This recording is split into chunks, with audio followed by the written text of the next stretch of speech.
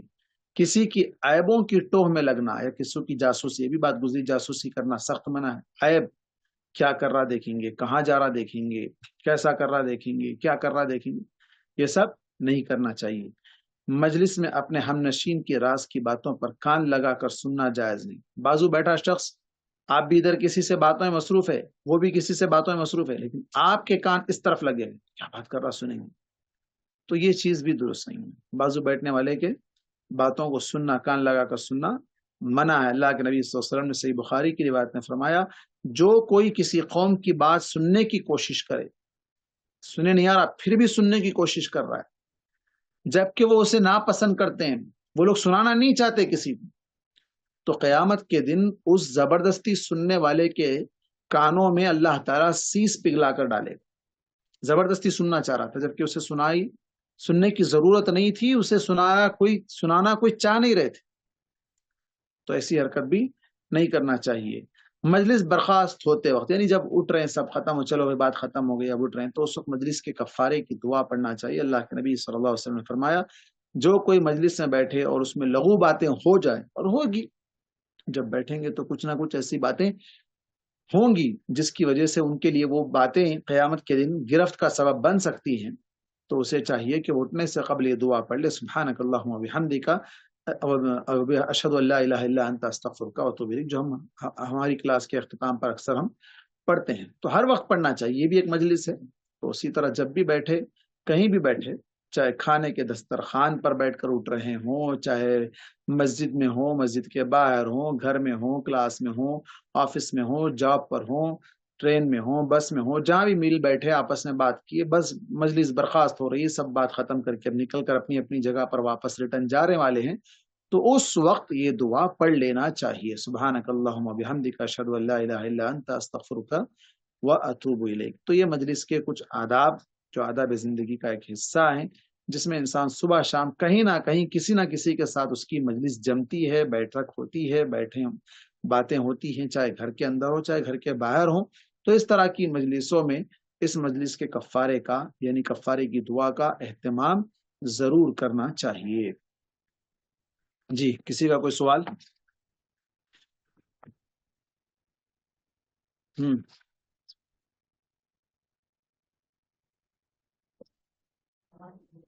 السلام علیکم بھائی، یہ نماز کے اوقات جو اخبار میں آتے یہی فالو کر سکتے نا ہم؟ نماز کے اوقات جو اخبار میں آتے، وہ اخبار کے اوقات اس میں دو اوقات آتے ہیں، ایک وقت آتا ہے اس کا اول وقت اور آخر وقت۔ اول وقت میں پھر بھی آپ فالو کر سکتے ہیں، آخر وقت پر نہیں۔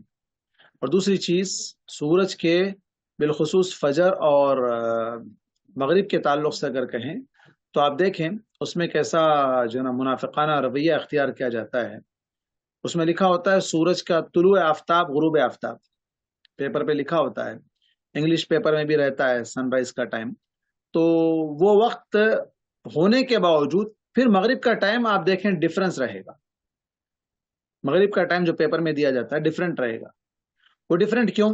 مسلک کی وجہ سے، 5 منٹ مسلک بتا دو، ہاں کیوں 5 منٹ کم نہیں، 5 منٹ بڑھ کے رہتا، 5 منٹ کم یہ رہتا سورج ڈوبنے کا، غروب آفتاب کا ٹائم مثال کے طور پر آج 5:51 ہے، 5:51 یا 5:57 ہے آج، اگر تو آپ دیکھیں مغرب کا وقت آگے بڑھا کے رکھتے 5 منٹ، 6:02، 6:03۔ یہ 5 منٹ کیوں انتظار؟ جب سورج غروب ہو رہا ہے 5:57 پر، مان لو 5:55 پر بھی اگر مان لو، تو 6 بجے مغرب کیوں؟ 5 منٹ کیا جا رہے ہیں، کہاں جا رہے ہیں یہ 5 منٹ؟ 5 منٹ میں کیا کچھ نہیں ہو سکتا ہے۔ نماز کا وقت وہاں شروع ہو رہا ہے، اسی وقت شروع ہو رہا ہے، پھر انتظار، احتیاط یہ ضروری نہیں ہے۔ اللہ کے نبی صلی اللہ علیہ وسلم نے جو کہا، بالخصوص یہ معاملہ رمضان میں بڑا پیچیدہ بن جاتا ہے، اس وقت افطار کے وقت، افطار کا وقت ہے، اللہ کے نبی صلی اللہ علیہ وسلم نے فرمایا لوگ اس وقت تک بھلائی پر رہیں گے جب تک کہ وہ افطار میں جلدی کریں گے۔ جلدی کرنے کا مطلب وقت سے پہلے نہیں، وقت ہوتے ہی کر لینا، یہ جلدی ہے۔ وقت سے پہلے کرنے والوں کے لیے تو وعید سنائی گئی، وقت ہوتے ہی انتظار کرنا جلدی نہیں بلکہ تاخیر ہے، اور تاخیر کرنے والے خیر سے محروم۔ جی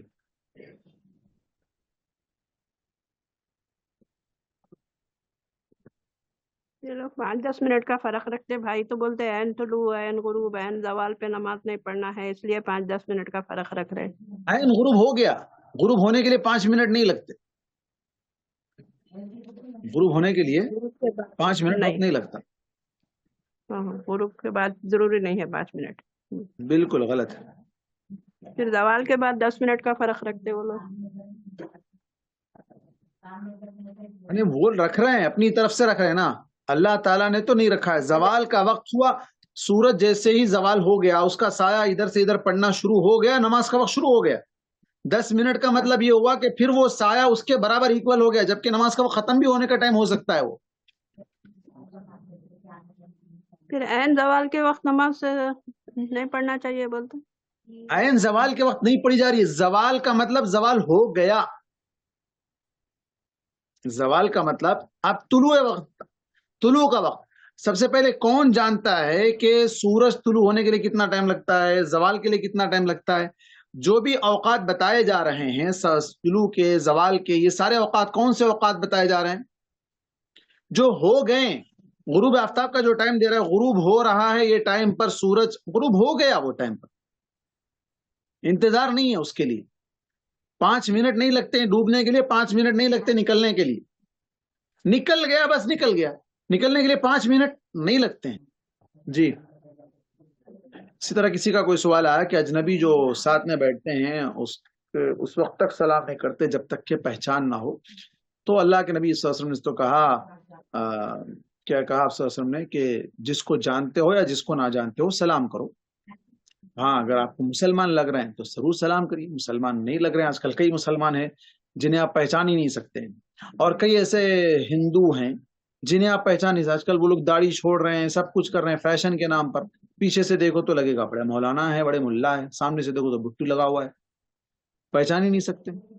یہ الگ مسئلہ ہے جنہیں پہچان نہیں سکتے ہیں. جب پہچانتے ہیں کہ مسلمان ہیں، لفظ مسلمان ہے، جان پہچان ہونا ضروری نہیں ہے. وہ پہچان جس کے رشتہ یا کوئی جو نا دوستی یا کوئی جو نا لنک نکل آ جائے، اس وقت تک کا انتظار نہیں کرنا چاہیے، سلام کرنا چاہیے. جی بھائی سحری اور کچھ ختم ہوتے ہی فجر کا وقت شروع ہو جاتا. بالکل. اس کے سلسلے میں فجر کاذب، فجر صادق، فجر کاذب دو جو نا یہ فجر ہیں. فجر کاذب اس کے اندر کھانا حلال ہے، نماز نہیں پڑھنا. نماز نہیں پڑھنے سے مراد فجر نہیں پڑھنا ہے، ابھی فجر کا وقت شروع نہیں ہوا ہے. فجر صادق جہاں سے فجر کا وقت شروع ہو چکا ہے اس میں کھانا حرام ہے، مطلب سحری کا کھانا حرام ہے. روزے کی نیت سے کوئی شخص اس وقت سحری کا کھانا نہیں کھا سکتا ہے، نماز کا وقت شروع ہو چکا ہے. جیسے ہی وہ فجر صادق کا وقت شروع ہو گیا کھانا بند. اور کوئی سوال؟